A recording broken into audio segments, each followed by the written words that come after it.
I want to welcome all the Consul Generals from many countries here. Delighted to have Fort Hart from the United States. We have the Consul General from India, from Pakistan, from Nepal, and then also the Deputy Consul General from the UK. Welcome. We also have some other friends.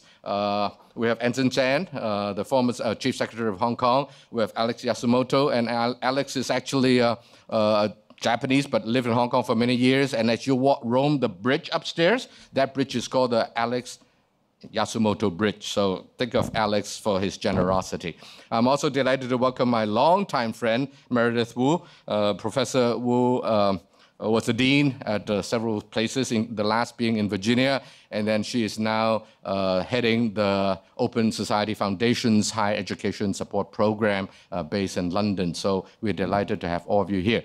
No speeches from me. All I'm here is just to open this event. I want to invite all the speakers here. In particular, we have two students. It wasn't on the program. You may not know it before, but we are delighted that we have one graduate and one still studying there that will be joining us on stage here today. I also want to recognize two other gentlemen, one gentleman and one lady. We're delighted to have Kamal Ahmad, who is really the brain behind this whole Asia University for Women. Thank you for the great work that you have done for the last many, many years. Ladies and gentlemen, Mr. Kamal Ahmad. We also have some board members of AUW. We're delighted that Kathy Mitsui from Tokyo is here with us. Are there any other trustees of the AUW that I have not met tonight? Or are you the representative here? We have one more? Can you rise? Is it a lady? Or do you have to be a lady to be on the board? I guess not.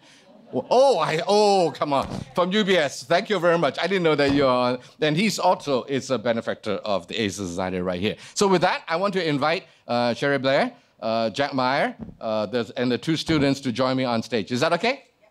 Please. Okay.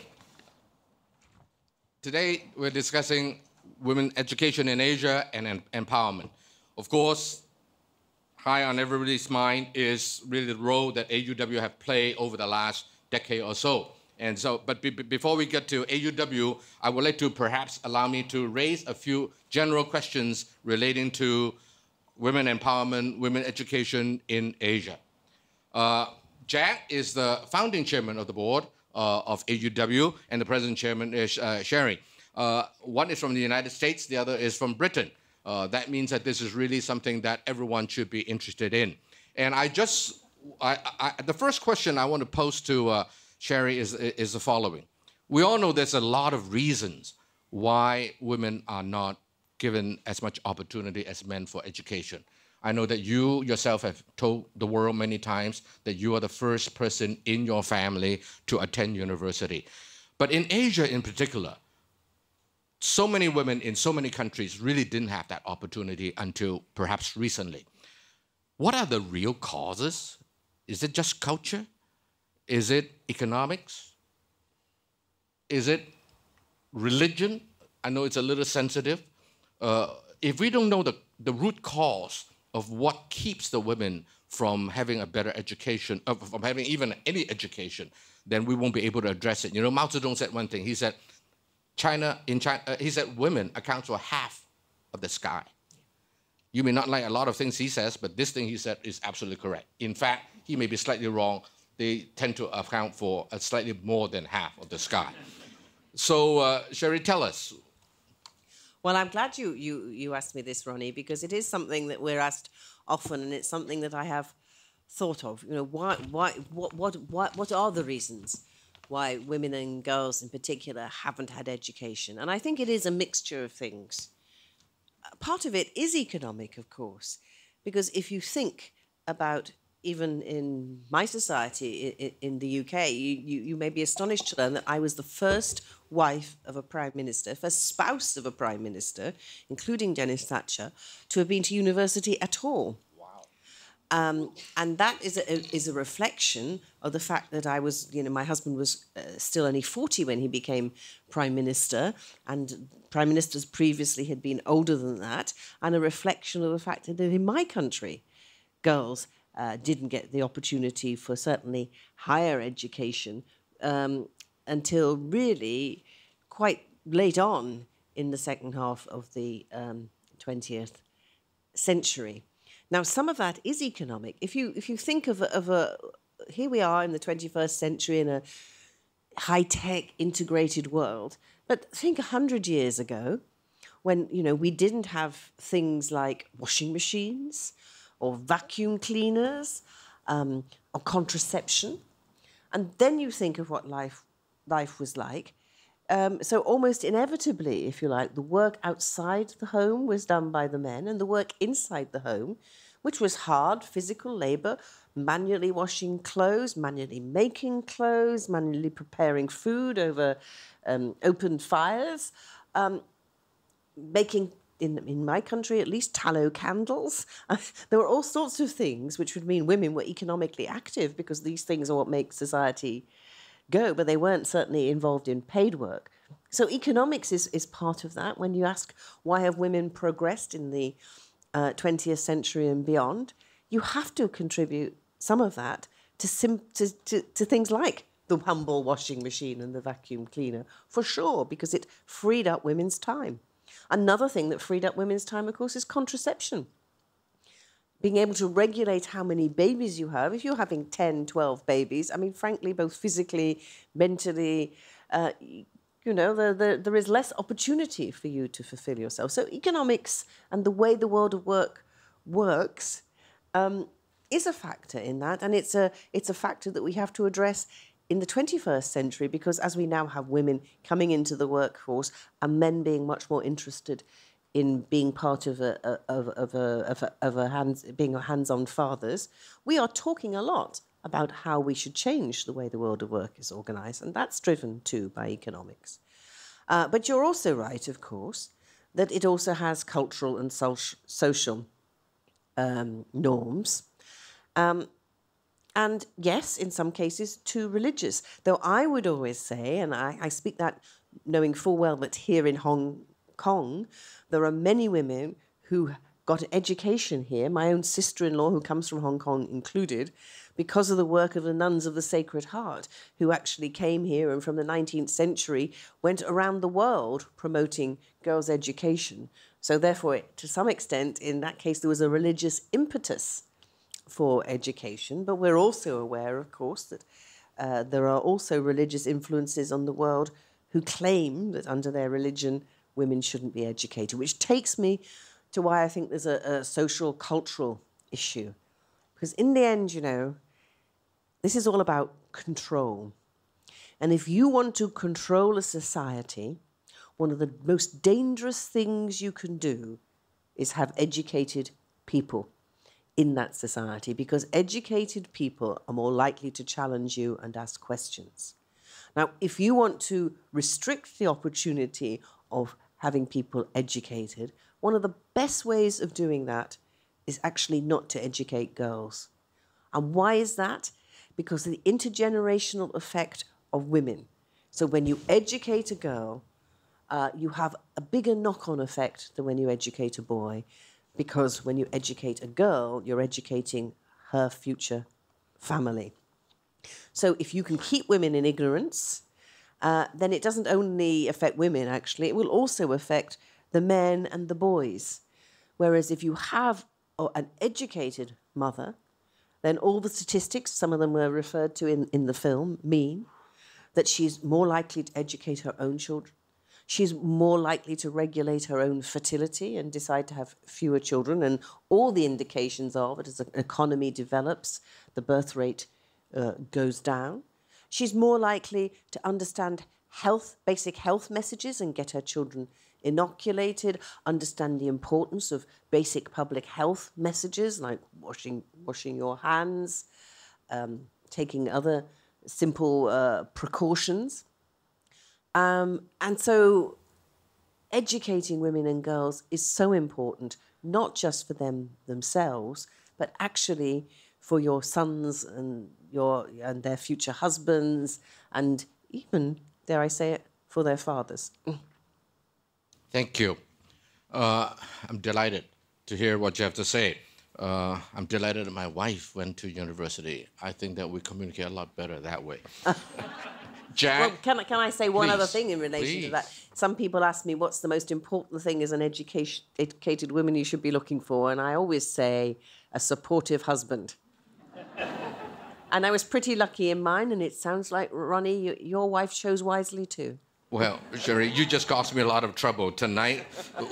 When I get on the flight with my wife, the first question she's going to ask me is, how come you're not supportive like you ought to be, according to Cherie? But anyway, Jack, you may not remember when you and I first met. It was 20 years ago. I knocked on the door when you were at Harvard. He was running zillions of billions of dollars, and I was running a fund. I started a fund, and I knocked on your door. That was exactly 20 years ago.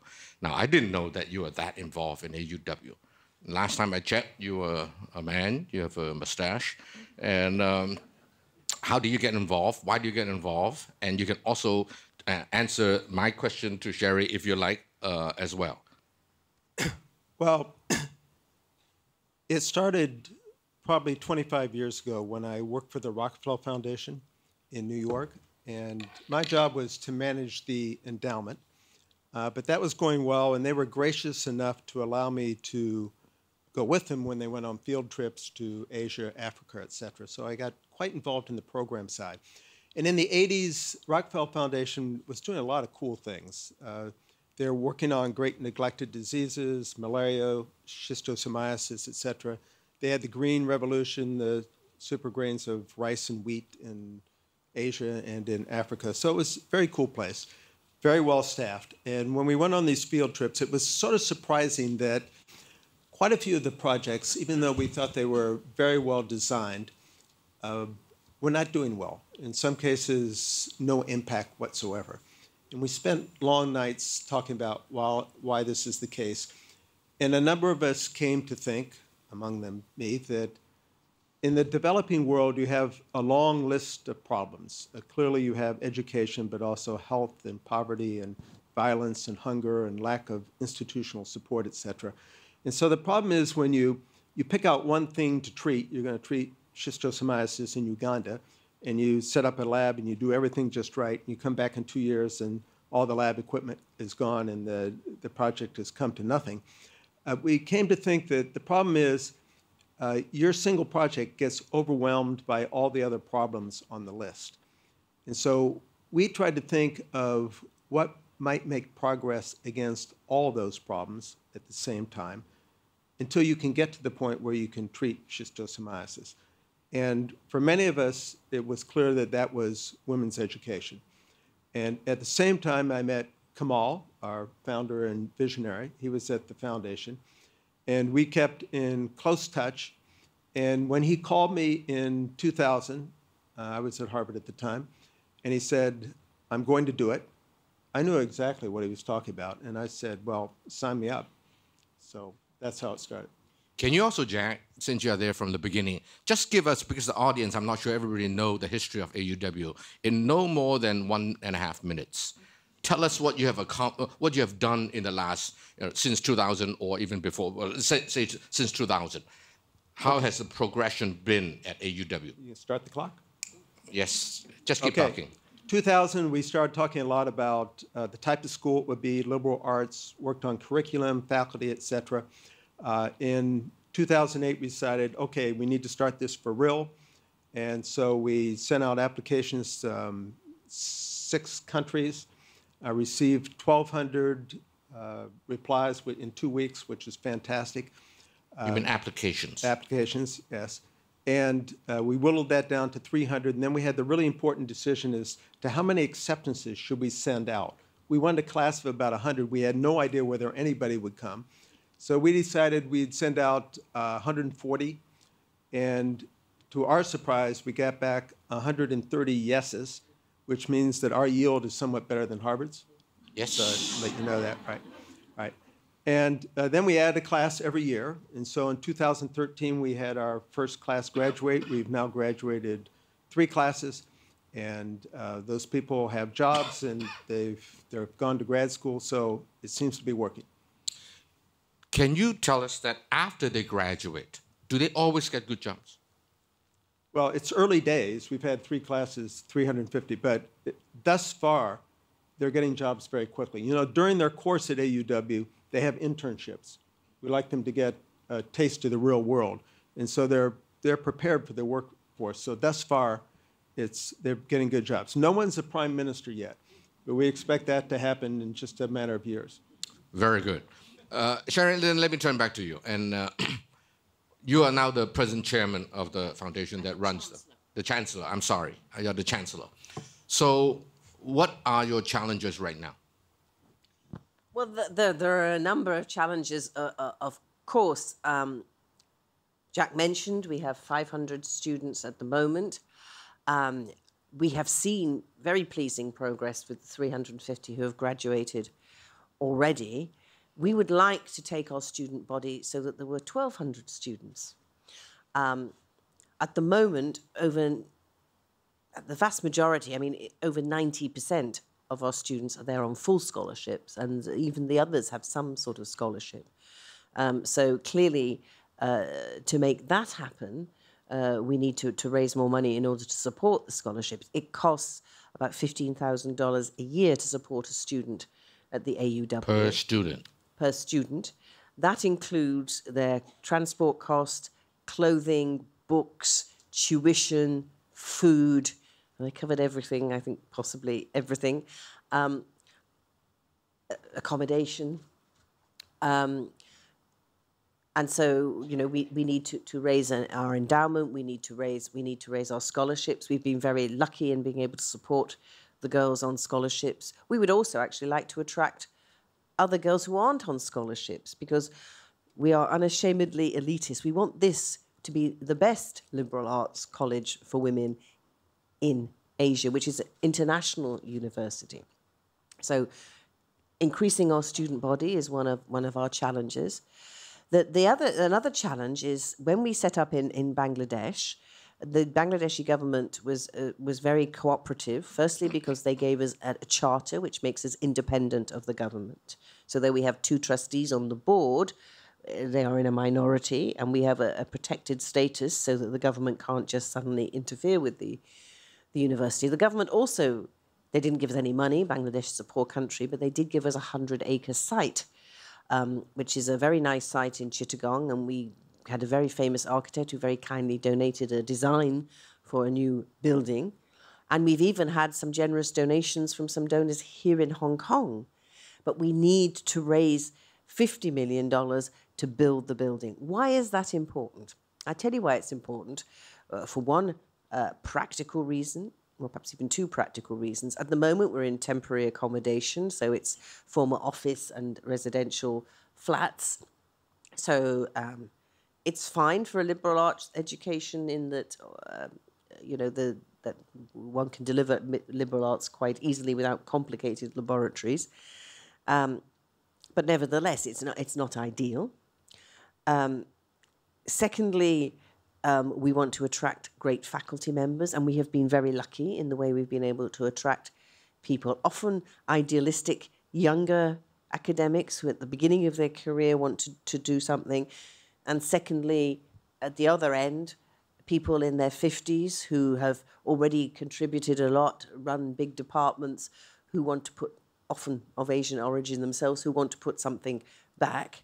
Much more difficult to attract middle group with children, and because if we had better physical facilities for them, I mean, it would also make it more attractive to get more people to come, because our faculty is men and women, and it comes from across the world. And finally, we want to make a statement in the region about the fact that women's education is important, and to build an iconic state-of-the-art building in a place like Bangladesh says very loud and clear that we value girls' education.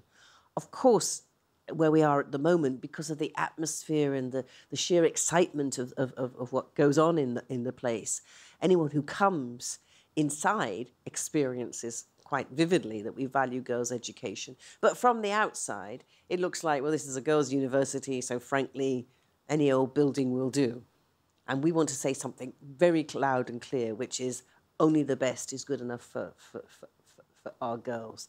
And so we are launching, as you know, a campaign to try and raise $100 million, which will provide us both the wherewithal to support on scholarship more girls to get to that 1,200 figure, and to build an endowment and to build a building which says clearly. And why that's important is I was in Afghanistan with my husband in 2002, just after we'd retaken Kabul.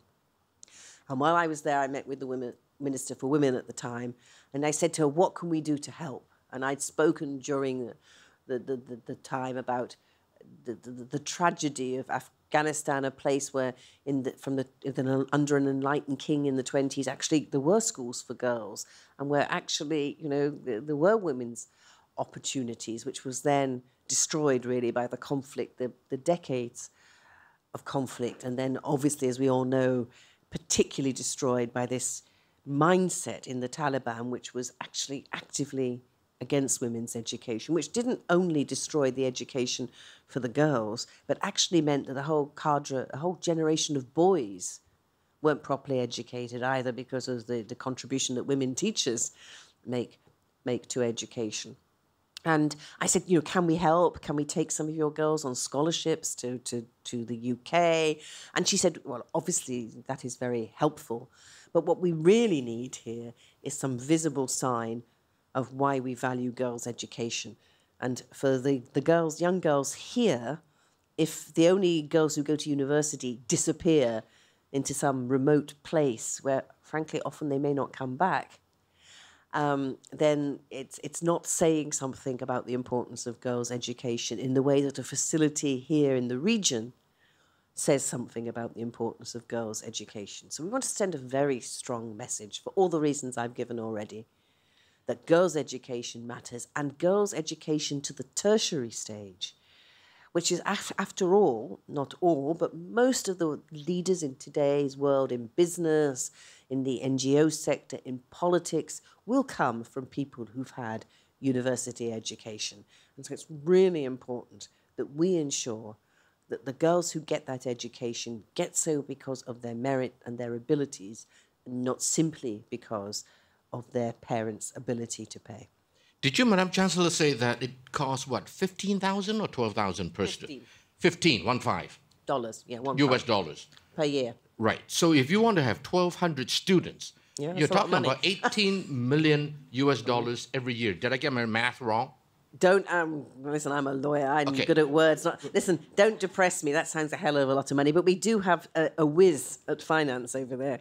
Right, that's my second question, obviously, is directed to Jack. I think your math is fine, except our budget's about $6 million a year, including overhead. And of course, with the school, you have a lot of fixed costs. Right. So when we move from 500 to 1,200 students, it's not going to be a doubling of our expenses. Maybe we go from 6 to 10 million, in effect, right? And thus far, we've been pretty successful raising that $6 million a year for scholarships, et cetera.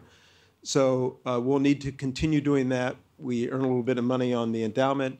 We want to increase, as Cherie mentioned, the number of students who pay tuition. Maybe that's another couple $1 million.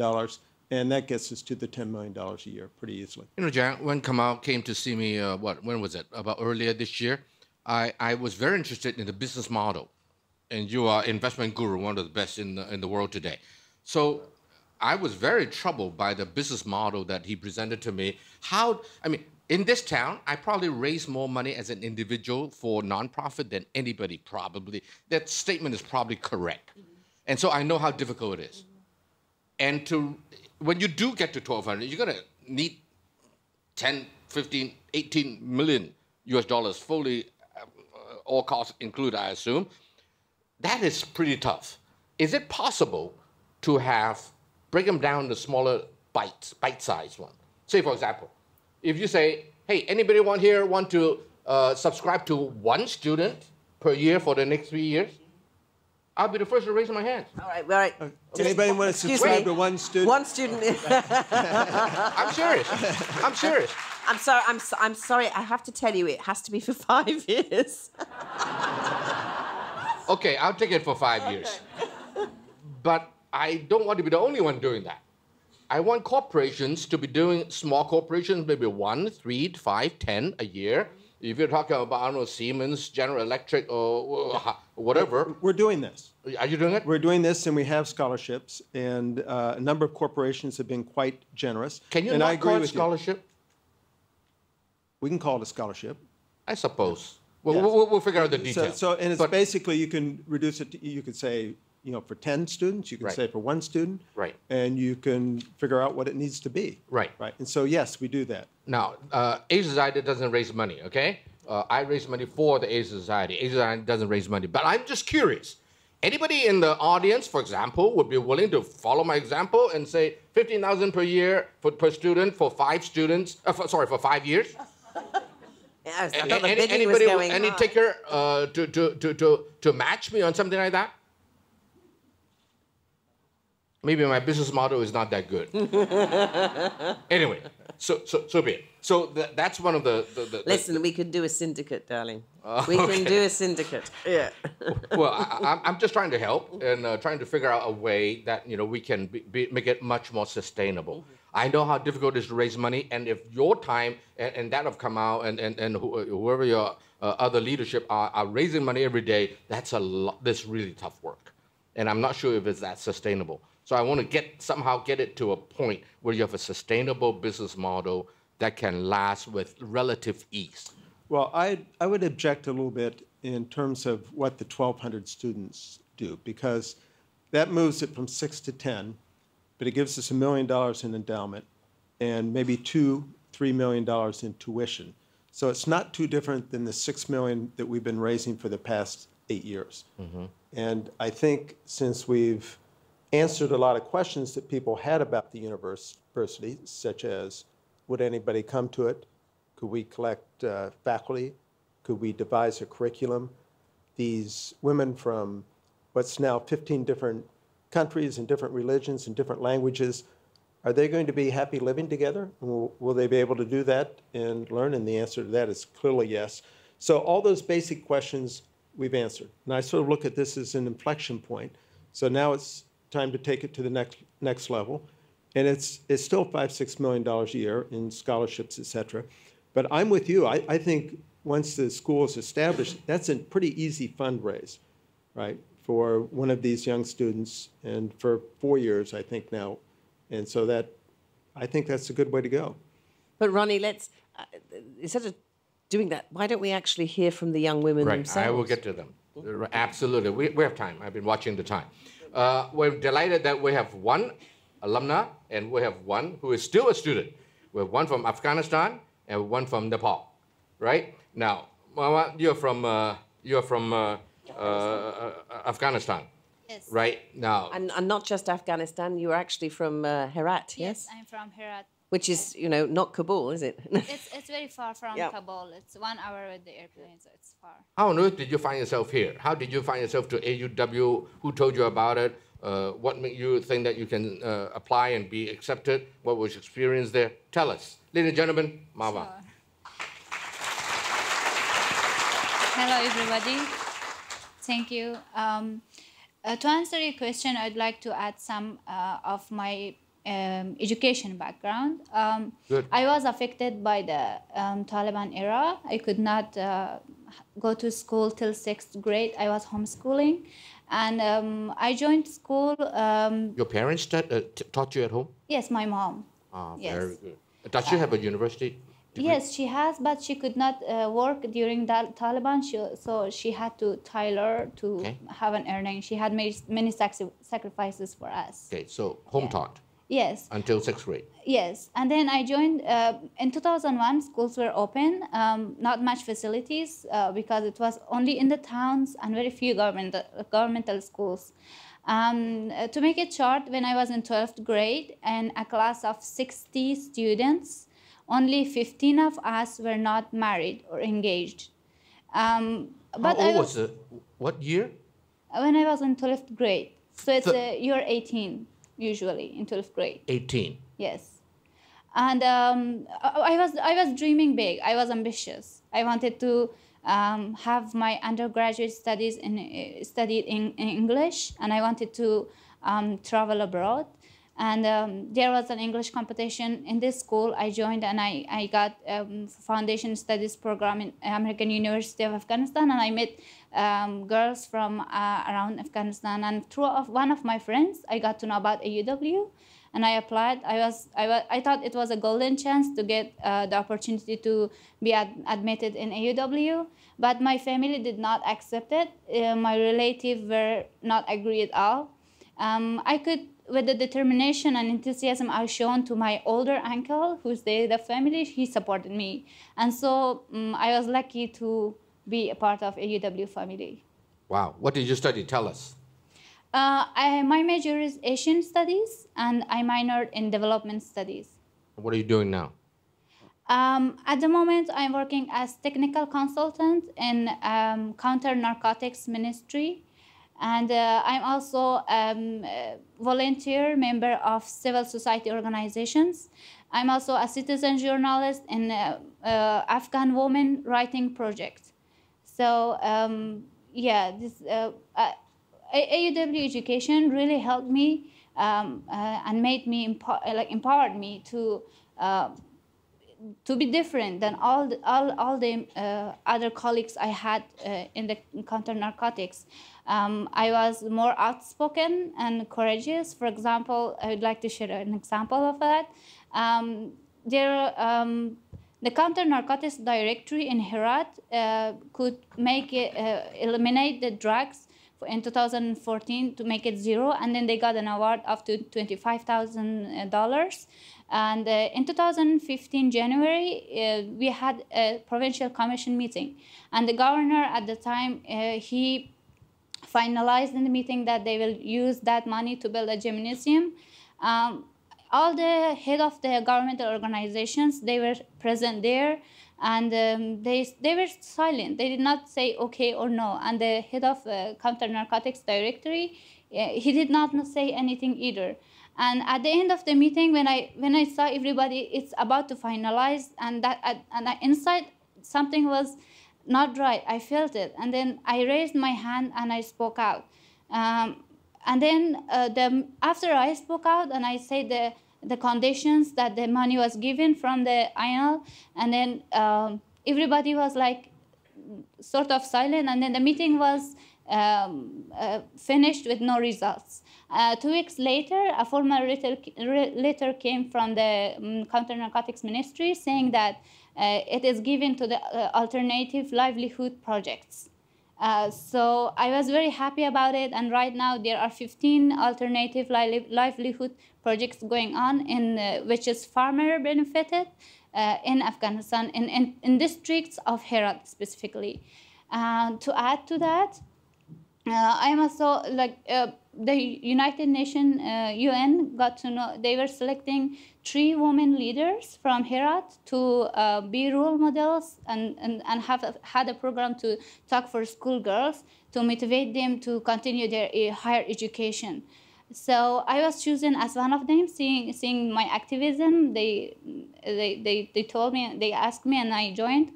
And I was giving the Young Woman Leader Award from the UN. Congratulations, ladies and gentlemen. Thank you. Awardee.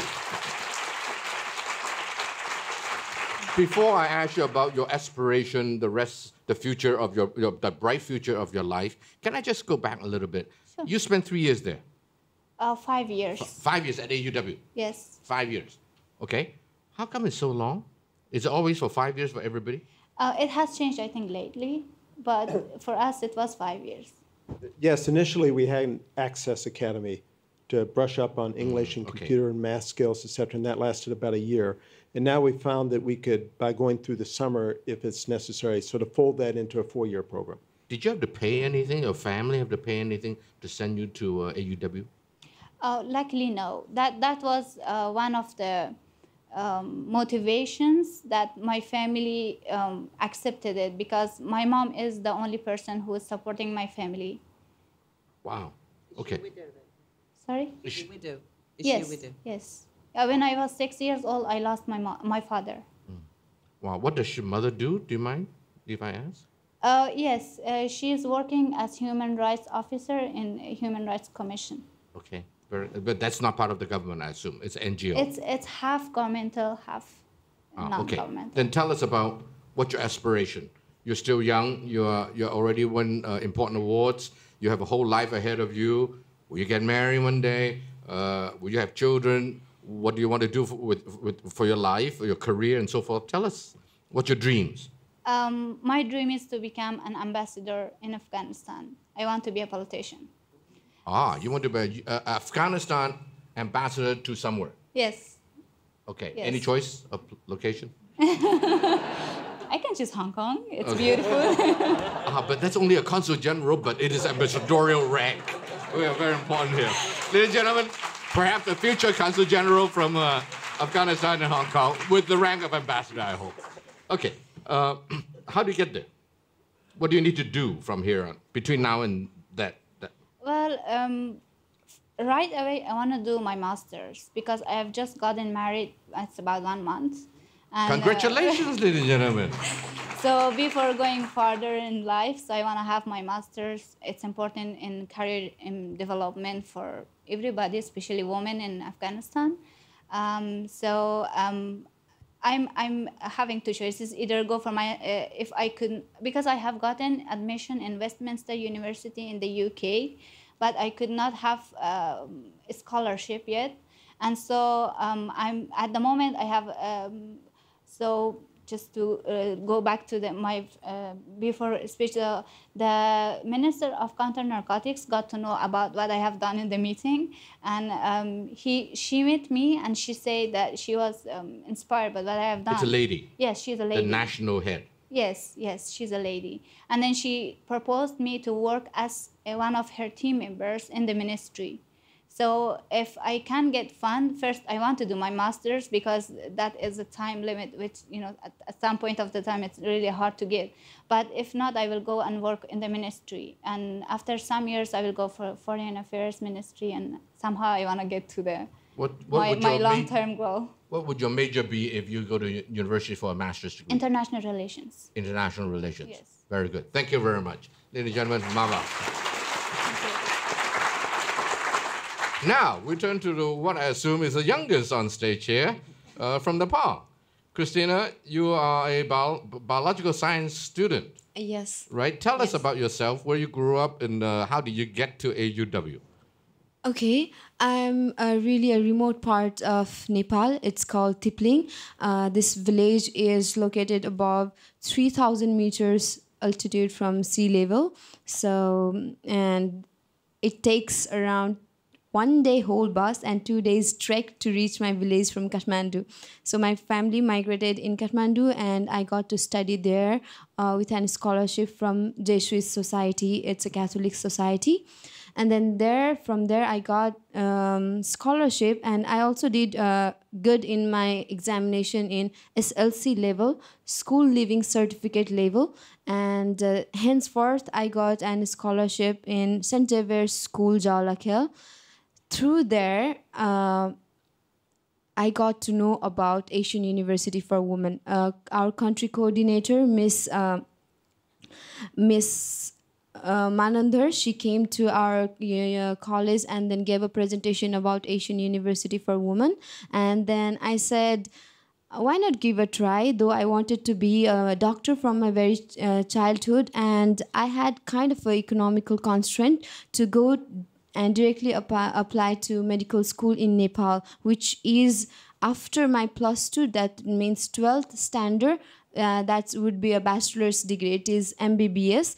So instead of asking my parents if they could look after my medical school fee, because I knew that they could not.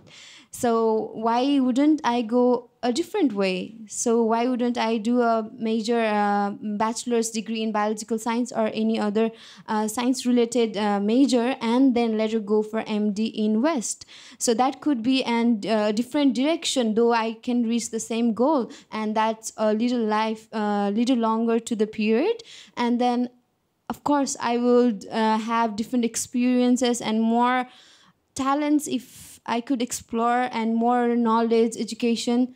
But till that time, I would be perfect fit for medical school. So that's where I got to know about AUW, and I was interested in AUW. In what? AUW, studying in AUW. AUW Okay, fine. for Can the I first ask you, time. how many brothers and sisters you have? So I'm in eldest in family, and I have one brother and one sister. Okay, tell us, you have been in AUW for now, what, a year and a half? It's 3 years and 4th year is starting. Okay, fine. What is the, how do you describe your experience? Wonderful.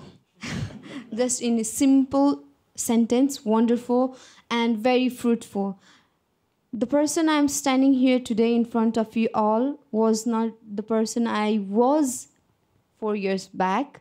It would be normal for everybody, but there has been a very dramatic and drastic changes in me, in my perception of world, in my perception of people, in my way of thinking and everything. So my experience at AEW, it's like a treasure hunt.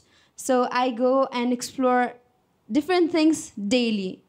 The first time I came at AEW, I stepped at AEW, I was so mesmerized by how creative AEW is just by looking at the walls of the building. So there were a lot of different kinds of decoration, different kinds of cartoons and arts that I had never thought I would decorate a building in this way, a student. So that was the first eye-catching thing. And then I got to meet with a lot of senior. I think I was one among many, a little bit of juniors who got to get to mingled easily with the seniors. I really loved talking to my seniors and listening from them, knowing what they are working on, knowing about their talents. So some were very nice guitarists, and some were very nice artists, some were very good in public speaking and debate and drama and everything. And then I started following them. So I didn't know that I could act. I had never acted in my life before at AUW. So after coming to AUW, the first audition I gave in Midsummer Night's Dream drama. That was the first ever big drama organized at AUW. So I got to give audition and I got the lead role, Lysander. So and I did not know that I could act so well that I could get a lead role in a drama. And then afterwards I did 2 or 3 dramas in theater, as well as several in inside AEW. And currently I am a blue belt in karate. It's only after AEW. So I did not join karate at anywhere. And I used to enjoy watching basketball. Boys, when they went and played in school basketball, not girls didn't play.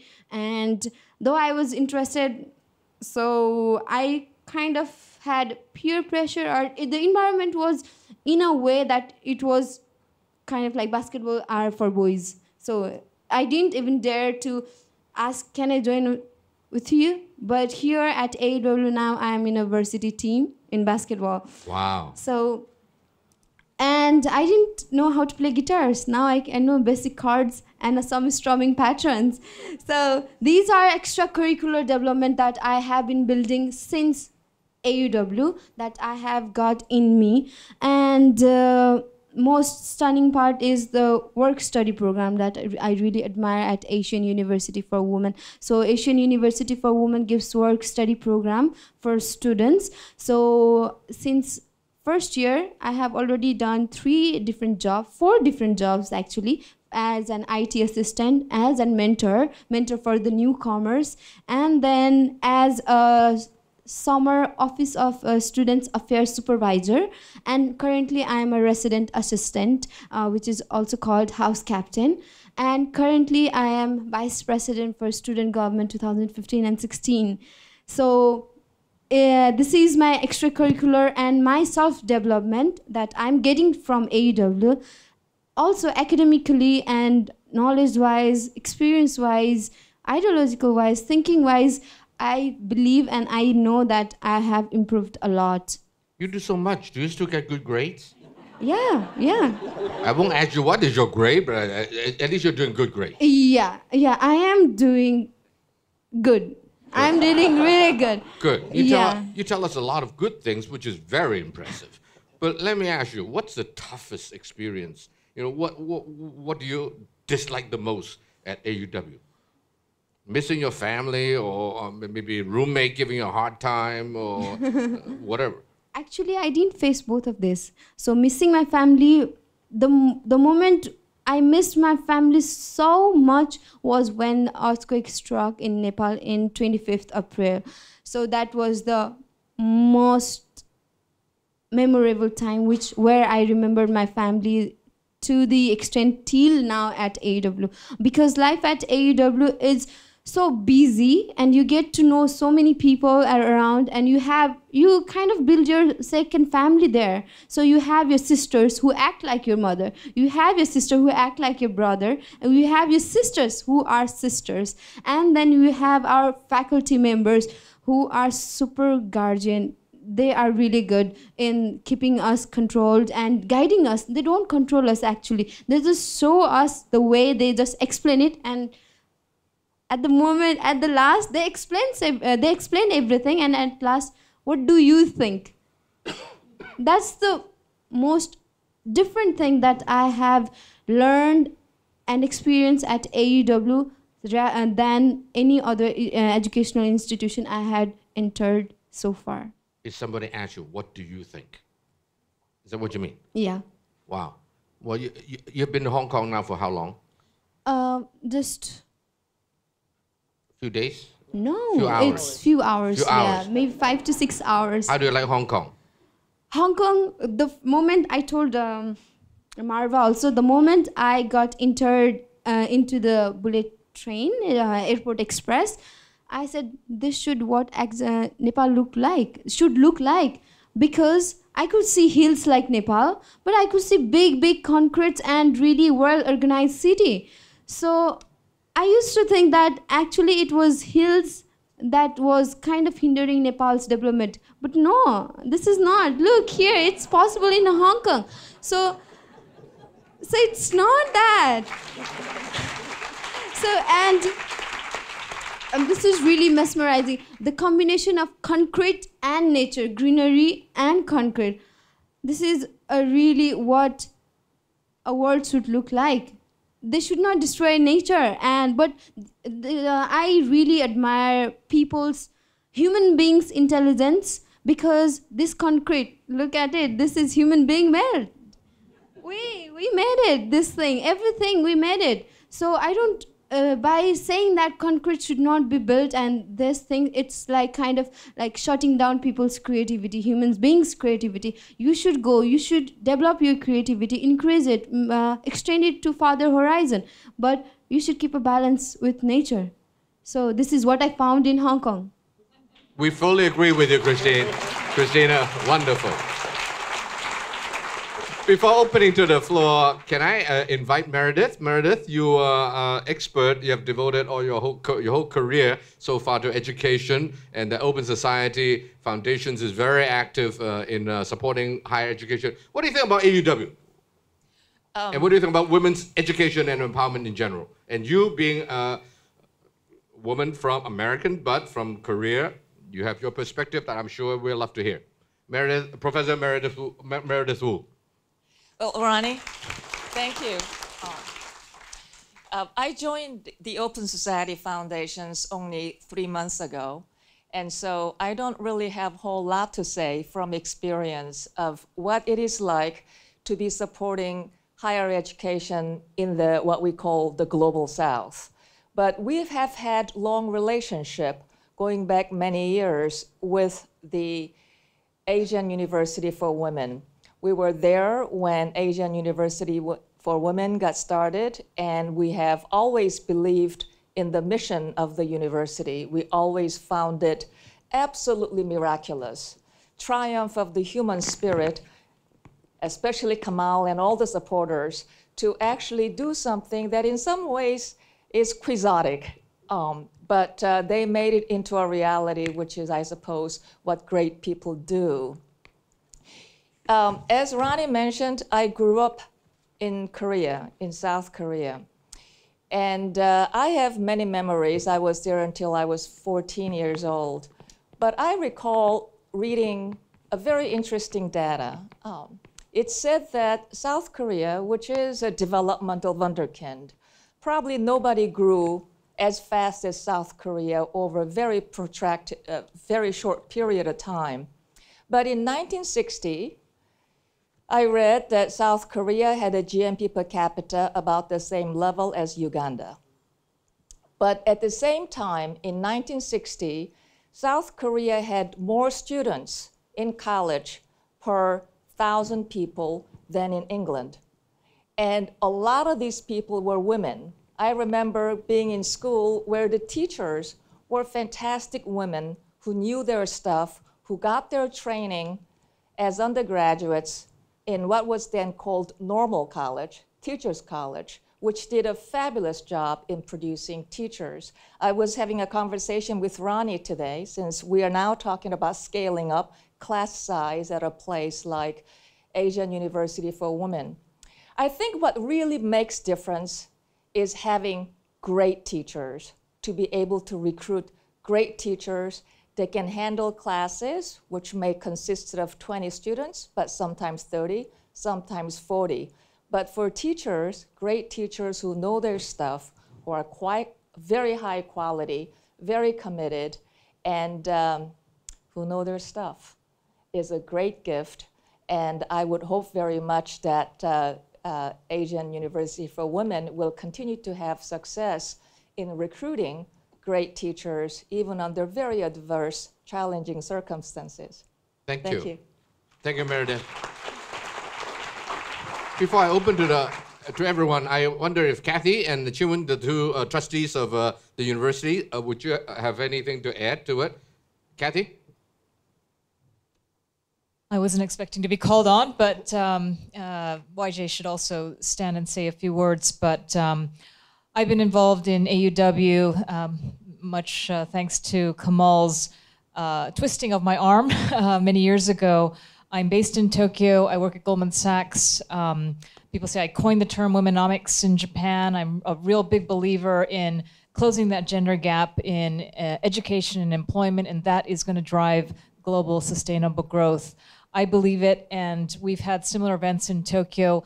That's the evidence. This is the outcome of your investment. I really think it's the best return on one's investment dollar. So I come from finance background, but that's why I believe in the mission. Thank you, Kathy. Please. He's the head of UBS in Asia Pacific, and UBS is a big I'm supporter. actually with Milbank Tweed, but anyway. I'm YJ Kim. I'm currently successor to Jack as the chairman of the foundation to support AUW, and I've been involved with AUW since 2008. And actually, I'm very grateful to Asia Society. When we did first ever event in Hong Kong in April 2008, we roped in Asia Society's help to jointly hold the first event for AUW when I was heading the Harvard Club here. And I only have 2 sons. I think that's probably my selfish reason why I get to adopt all the girl students as vicariously. And I mean, as much as I admire Cherie and Ronnie and Jack here, I mean, I'm sure you agree with me. It's not just me as a biased person. Once we hear Marvah and Christina talk, it's just there's no further advertising that's needed. That's really the proof of the pudding, and that's why we are doing this. And Kathy and I and everybody else on the board are very proud to be involved in this. Thank you. Thank you. Jan, you want to say something before we open to the public? Sure. There's no fundraising tonight, but I do have an invitation to issue. I would like to invite all of you to come to our campus in Chittagong, preferably not in the same day. All right. But actually, we're preparing a little visit in January, 21st or 24th of January, and come visit with the students, attend some classes, maybe teach a class if you would like. And I shall confess that once you meet our students, we've got you. How do you get there? You fly to Dhaka? Dhaka and then to Chittagong. And then change planes? Yes. You can fly to Chittagong? Or if you have a friend that has a plane, that would be ideal, and then you just go straight to Chittagong. Some of us are more humble. We don't have a plane. So is there a commercial flight from Dhaka to Chittagong? Yes. Okay, but can you drive also? I'd It's take too the far. plane. Too far. It's not recommended. Okay, fine. Kamal, you're really the culprit that started the whole thing. Kamal, why don't you say something? Well, I want to thank you.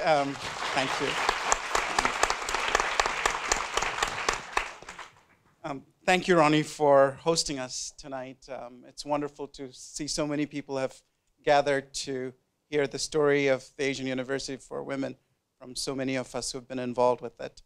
I think the only thing I can add is we have come to a point in history, I think, where the issue of women's education and empowerment can no longer be ignored. I think we have had way too many centuries where this crucial aspect of human rights has been ignored. This is going to be the century of women, with women rising all across the world. So if we want to be part of that movement, here's your chance to join it and make a change. I want to, on that note, also mention that here in Hong Kong, just this week, we have launched a Hong Kong Support Foundation, and I think several of our board members for the Hong Kong Support Foundation are here. So with Ronnie, your permission, maybe we can also invite them to stand and wave, at least. Who are you? Yeah, perfect. Ladies and gentlemen.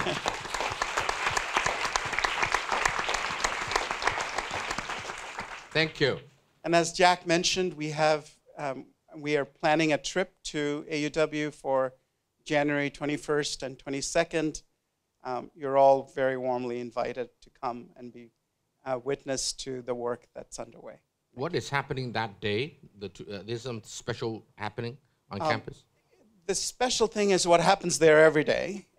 You will have a chance to meet with students, to attend classes, and those of you who are so inclined, we would love you to actually teach a class on whatever topic that you're interested in. We also promise a great cultural show and various student activities.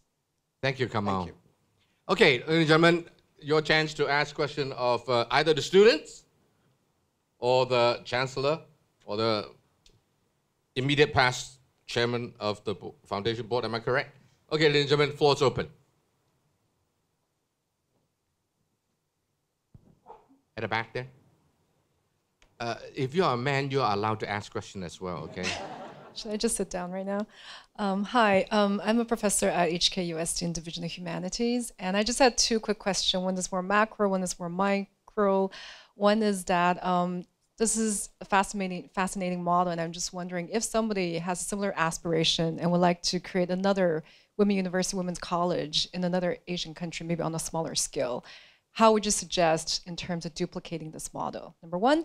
Number two, maybe to the students, I was curious. I think it's hard enough to run a university, let alone a women's university. I'm curious, how does the university balance between educating you guys, putting you guys forward to be confident women, but at the same time understanding the boys, or understanding, pushing it outside, because at the end of the day, the marketplace is, there's a lot of challenges between gender relations and so on. How is that being worked into the curriculum, the vision of the university? As students on campus, do you find that a missing link, or actually how does the education strengthen that understanding? Thank you. Okay, first question first. Jack, Cherie, which of you want to answer that question? Well, just quickly, I assume this school that you might establish someplace, I think it's important whether it's just for that country or whether it's an international school like AUW. If it's international, you need to have access to an airport. That's pretty key. I would urge you to pay a lot of attention to the contract, the agreement you have with the government, because a key thing of AUW is that we have institutional autonomy and academic autonomy, and that's in a law passed by Parliament. And these days, that's very important to get that right. Otherwise, the school is not going to be what you would like it to be. Other than that, I encourage you to do it. Well, on the second question, obviously, Marvah, You're qualified to answer. You got married recently. I see the ring, by the way, on the finger. Very good. And then you can answer too, although. Well, for me, I did not even feel that I was studying in a single-sex university, because so we get to learn the skills. For example, I learned public speaking, leadership skills. I got self-confidence and self-esteem. And once you get it per year, you either have an internship or a project. And we also have chances. For example, when I was the vice president of Speak Up Club, we organized a conference called Speak Up Against Violence Against Women Conference, where we invited boys and girls from all over Chittagong universities, different universities in Chittagong, and we had group discussions, we had a panel. So we get to have time to practice the skills that we get. And when I graduated, I went in the counter-narcotics directive that I was working. I was the only woman. So all others were men, but I'm just fine. I did well. So I don't think that it's something that to worry about having. We have all together that we don't feel that it's something hard to cope after graduating. I'm glad you spoke up. I'm happy to say also that there's another young lady from Pakistan that spoke up, and we honor him, as the Asian Society honor him as an Asian game changer last year at the United Nations building. That is Malala. So she spoke up, right? Now, is damage being done to you because it's a same-sex, one-sex university? No damage so far. But actually, the question you asked is the question we used to ask ourselves when we first entered all-women's university, Asian university. So we used to think, would it not be difficult for ourselves like that? Because we did not know how Asian university for women is. So here, as Marvah told, there are, it's not exclusively for all women. There will be conferences that all women organizes. So there was a moon conference, and there would be a biological science conference where every kind of every people, they are invited, both men, women, boys, girls, everybody. So there will be a different kind of occasion. Even there are our male faculties which we daily interact with and talk with. So it's not like totally shunning out of boys. There are interaction, and there are security persons, security guards who are male,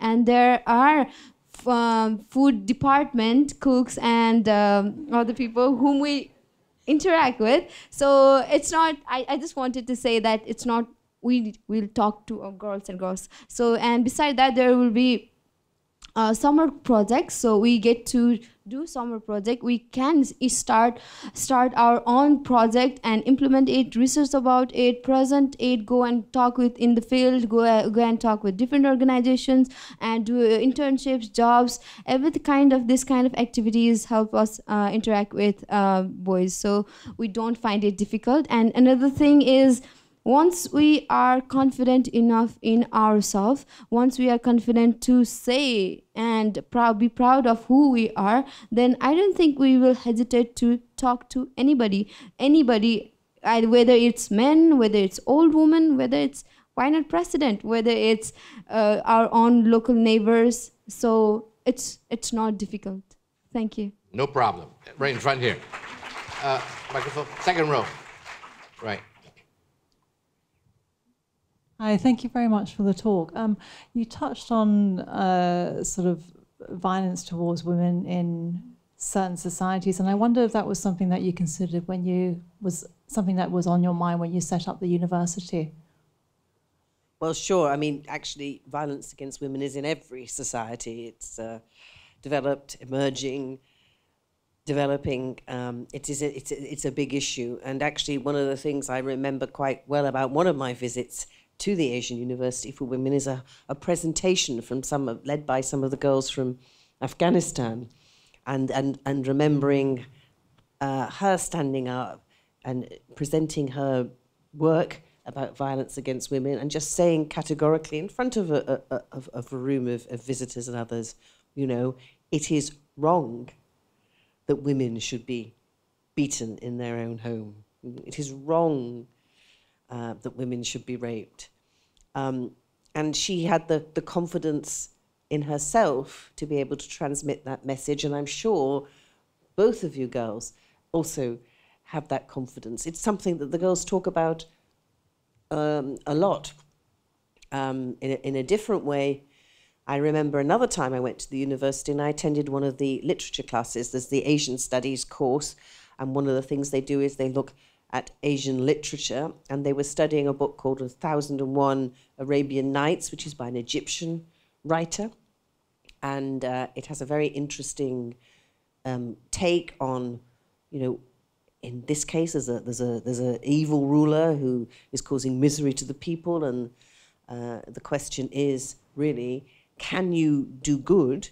You know, is it legitimate to do something evil, namely assassinate the king or the ruler, in order to benefit everybody else? And I can remember having a very interesting conversation with the girls, because in that class, you know, I'm a Catholic, so we have Saint Augustine and his concept of a just war. There were some girls from the Muslim group who also had a perspective about that, and then there were some girls coming from Buddhism tradition who were saying, in our tradition, you can never actually have anything good come from doing a bad deed. And it was very interesting not only to hear the girls' perspective, but also to see the multicultural aspects of that. And that's an amazing thing. And the book, actually, where it's got connection to violence against women, is they were talking about a particular rape scene in that in that novel, which was quite an alarming scene to read and to talk about. So I think that I'm not saying that if you're an educated woman, you're not going to be the victim of violence, because violence against women takes many, many forms. But maybe you've got a better idea on how to cope. I can remember once in one of my travels visiting a project against violence against women and meeting a mother, and she was saying that the one thing she was determined to do was to make sure her daughter got educated, because she hadn't been educated, and when she'd been married at a young age and she was beaten in her home, there was just no way that she could get a message to anyone about what was happening to her, because she couldn't write, she couldn't communicate, she couldn't speak out, it was too dangerous, and she couldn't even send a letter to her family to say, to help me, because she didn't have those basic educational tools. So there's absolutely no doubt at all that education may not stop the violence, but it may well give you the strength and the tools to be able to walk away. An educated woman is more likely to be able to make choices, and that is what we want for everybody, the right to make the right choices for themselves, whatever those choices may be. Thank you. The lady at the back. Ooh, now the hands are coming up. We are running out of time. So only the three ladies right now, okay? The one in front and the one at the back, and then you first. My name is Preeti Davra. I helped start the Lee Kuan Yew School of Public Policy in Singapore. And one of the mandate that we had was how to provide, besides a world-class quality education, how to provide a global exposure to the students who came there. So we forged a lot of double degrees and exchanges. I wonder if the university does that. And the second, this is a challenge that I think all colleges have, is how do you recruit a diverse classroom, and how does the faculty teach to a group of students who, you know, come from a diverse background and perhaps even have English language problems? Well, sure, we are always interested in making connections with other universities. From here, we're going to Korea, where it's the EWHA university there, and we have links with them. I know some of our students go on summer placements to Stanford, for example. Yeah, and I've been in Italy and talked at a university in Trento about doing courses for our students there. So we're very interested in, and we've talked to some of the women's colleges in America about support and exchanges. There's a lot we can do about that. And in relation to the question of how do you teach, I mean, actually, it's been a learning experience, hasn't it, Jack? You know, I think during the course of the time, the university had different ideas of how we would teach, and we've learnt what works, and we've also learnt what hasn't worked. And as a result of that, I think we're in a much better position now than we were in 2008 to know how to do that. The two last questions, the lady in front and then one question at the back. Is it me? Okay. So I'm from India and I'm very keenly interested in this issue. However, my observation today is about the representation or the lack thereof of South Asians in the audience. And I guess my question is of a long-term nature, in that where are the South Asians, especially the Asian tycoons with China, India prosperity, and in terms of the fundraising challenges, I'm not referring to the very established research results on education empowerment of women, but if you can share some thoughts in terms of how to engage the Asians in the region, and I mean South Asians, not the Southeast Asians, in terms of fundraising and in terms of building up the ecosystem for women's education. Because there's the very significant diaspora abroad who recognize the importance of women's education. Jack, what are you doing on South Asian? Yeah, well, just to confirm your thought a little bit, it was sort of surprising to us that certainly in the early years of AUW, the vast majority of our funding came from the United States. And we didn't quite expect that, but we've been working away at Asian possibilities, and I think we're making some progress, and I have the sense that that's turning now. Is that correct, Kamal? Yeah. So let me add something as well, because business and human rights is one of the things I do as a lawyer. And what we are seeing now is a recognition by businesses generally, and that includes in South Asia, that actually, you know, being a good corporate citizen, giving back, having schemes to help build even the human capital in your country, which would include, of course, helping girls go to AUW, is an important thing. And as we know, for example, the Indian government now requires Indian companies to actually have a certain percentage of their profits go into projects. At the moment, of course, however, that is confined to projects within India, but one would hope that we can build on that as well. But I think more and more people, companies are realizing that it's not just a question of doing business, it's also the way and the kind of business that you are, and your business ethics, and how you communicate, how you relate to the rest of the world. The other thing I would say, and we've done today, is of course we were talking at a philanthropy forum that JP Morgan have set out, and I think the modern day there's a lot of interest these days in people who, having been fortunate enough to make good money, want to actually do good with that money, and a lot more interest in what is effective philanthropy. And I would say that investing in the education of girls, women and girls, and particularly in investing in young people who can be leaders in the future, is not only a really good return on your investment, but it actually can give you an enormous personal satisfaction of having a personal relationship, you know, learning the stories about the girls. There's a real human face to this, which in itself I think is a benefit. Thank you. The last question at the back. Thank you. I have a relatively easy question.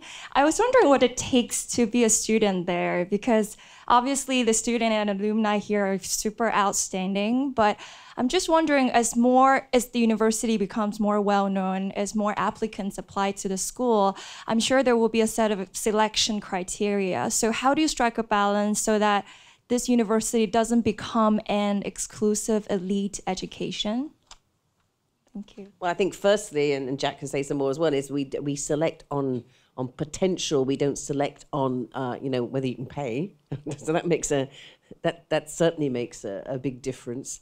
And also we try and find ways of identifying those women who have the leadership qualities that we're looking for. So it's not just about have you completed formal education in your own country. It's also whether you have that certain something that we can inflame within you. So the girls are asked, for example, to write an essay about what they have done already in their lives to show that they have courage. Some very interesting answers for that.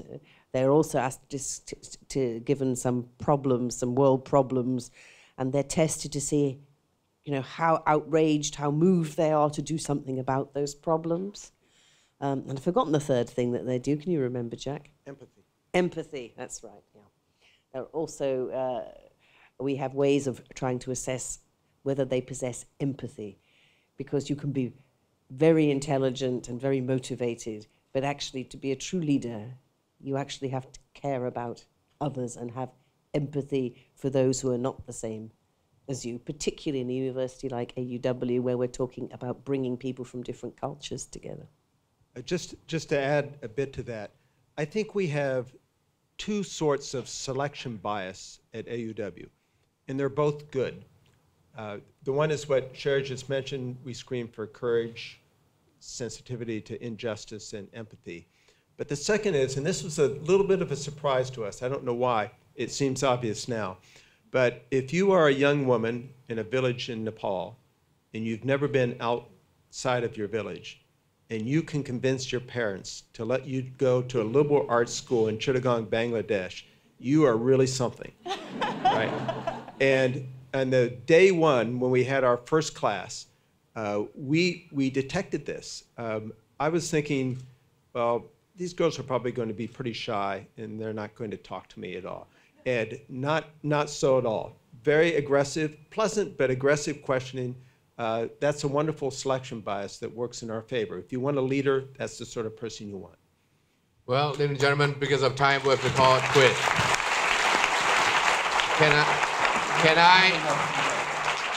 Can I recognize the panelists one by one? Ladies and gentlemen, the youngest, Christina Tamang.